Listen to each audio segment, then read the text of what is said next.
now, let's talk commodities now, the AFEX segment now. For the weekend at 23rd January 2023, it's mostly red on the activity summary for the AFEX trading for the weekend. Join us now is Omotola Akangbe, market data and research analyst at AFEX. Great to have you on the show.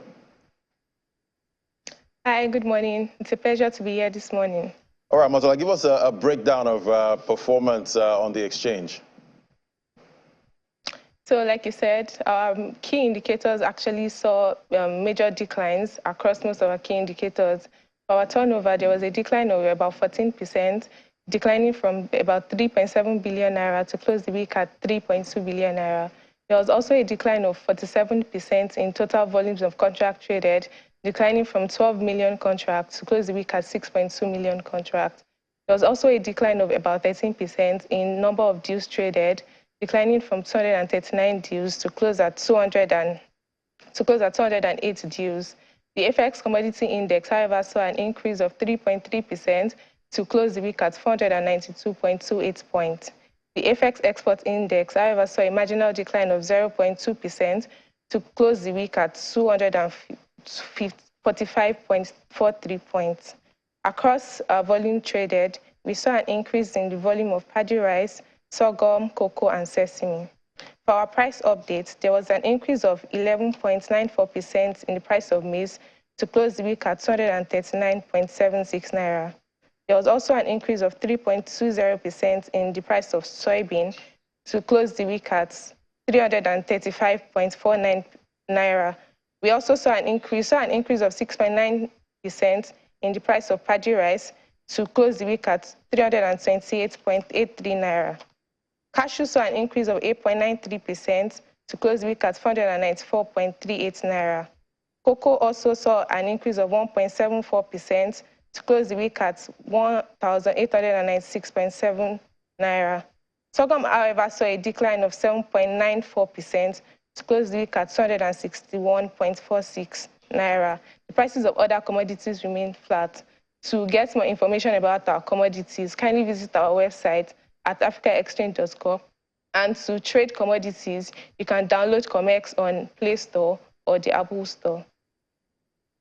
Omotola Akangbe, market data and research analyst at AFEX. Thank you so much. Yes, it's a pleasure. All right, let's take the conversation further now. We see AFEX is now carrying out an African expansion that will utilize learnings from Nigeria to impact food systems across other African countries. Following an expansion to Kenya in 2022, AFEX is now entering Uganda in the next phase of its African expansion. For now, let's talk to Abdul Hafiz Dusoya, MD, AFEX Fair Trade, Uganda. Great to have you on the show. Yeah, thank you. Good afternoon from Uganda. And good morning from Nigeria. So AFEX began its move into East Africa with Kenya. That was in 2022. You're now expanding into Uganda. What informed this decision, and why now for Uganda? Okay, thanks for that question. So AFEX started operations in 2014 to solve the problems facing the agribusiness sector in Nigeria, then expanded to Kenya in 2021. The AFEX vision has always been a Pan-African one, with the objective of driving seamless trade of commodities between countries through our network. However, our goal is to be a reference point of commodities in Africa by building an inclusive, sustainable, and efficient market system, and championing efficient trade and food systems across the commodities market in Africa. The plan is to replicate our success in Nigeria and Kenya in other African countries in the coming years. Why Uganda now? Uganda, as we know, is a food basket of Africa.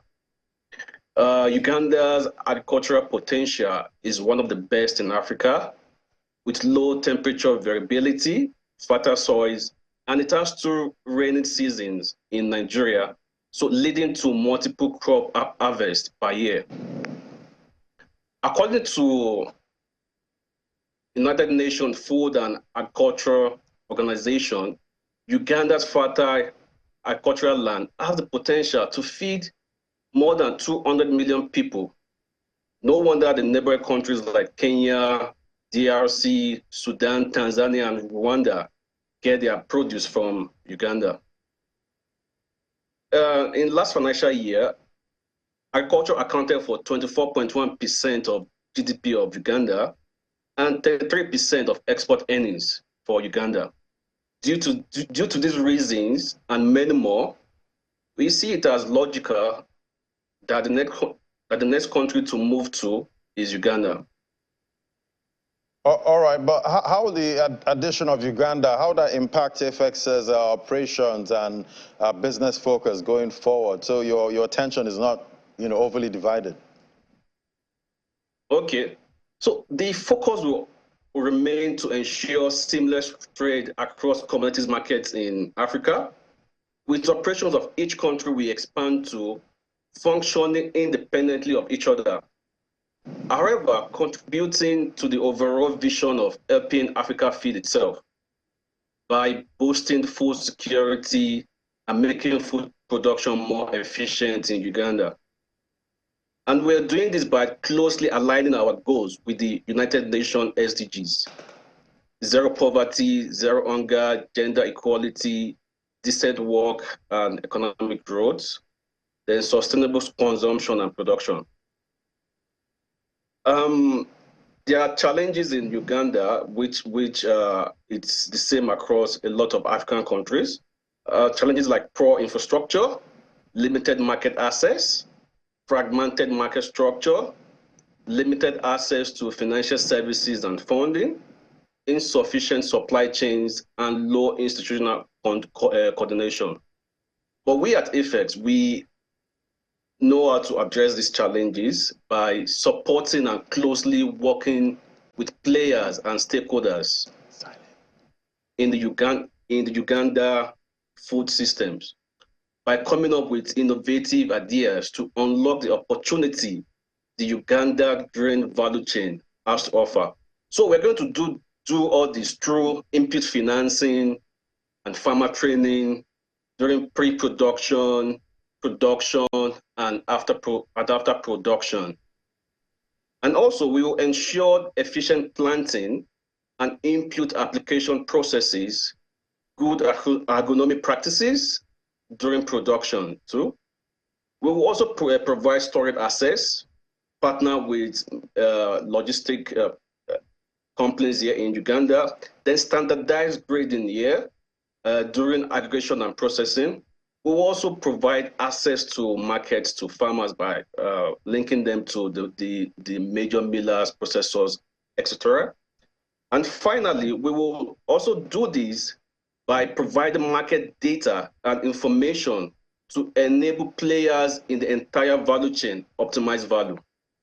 All right. So obviously, you must have learned something from your operations in Nigeria and Kenya. How will you apply these lessons to what you're doing in Uganda? Yeah, you're right. We have had a lot of learnings in our operations in Nigeria since we started in 2014. And definitely, we are going to apply these learnings and tailor these to our Ugandan operations. Some of the learnings, I'll just mention a couple. One, we'll be establishing an efficient outreach model in commodities areas of Uganda. So this will bring us closer to the farming communities in the hinterland. Two, having the right technology and the right set of people in place. We have our robust technology infrastructure that will give us leverage to facilitate the implementation of our operations. Then three, providing accurate data for market intelligence and analytics to drive decision making. We'll also be adopting sustainability and traceability in the value chains we intend to exploit, and having the right partnership, both local and international. And finally, having good corporate governance. We will implement these learnings and continue to improve on them till we achieve our goals. Fantastic. And talking about those goals, what milestones are you looking to hit in the coming months? Okay, so First of all, let me mention the milestone we've achieved since we got incorporated the 1st of December 2022. So far, we've established warehouses in the northern part of Uganda, which is the Lira district, and also established a warehouse in the eastern part of Uganda, Bolambuli district. We have a total of 10,000 metric ton of capacity. Also, we've been able to profile farmers and work with smallholder farmers, almost 2,000 smallholder farmers so far. We started aggregation a couple of, like almost a week ago, and so far we've been able to aggregate close to 500 metric ton of maize. Before end of the year, we plan to aggregate 15,000 metric ton of maize, and also establish 25,000 metric ton of warehouse capacity, which is going to solve the access to storage that majority of farmers are facing here. And we also intend to work to be able to work with 10,000 smallholder farmers in building their capacity and also their productivity in getting to where we want them to get to. Okay. And also we're able to give them input financing, 50% of that 10,000 smallholder farmers. And in addition to that, we intend to explore other value chains towards the end of the year, like sorghum, barley, soya beans, and coffee towards the end of the year. All right. And finally, we'll continue to establish cordial relationship with the host communities. All right. We believe that with teamwork, great execution, excellence, and empathy, we will be able to achieve our goal of being a reference point of commodities in Africa and building an Africa that can feed itself. Thank you. Right, and obviously you have your hands full for 2023. I wish you luck in meeting all those milestones. Thank you so much, Abdulafiz Odusoya, MD, AFEX Fair Trade. Thank you. Thank you. You're welcome. All right, take a moment now.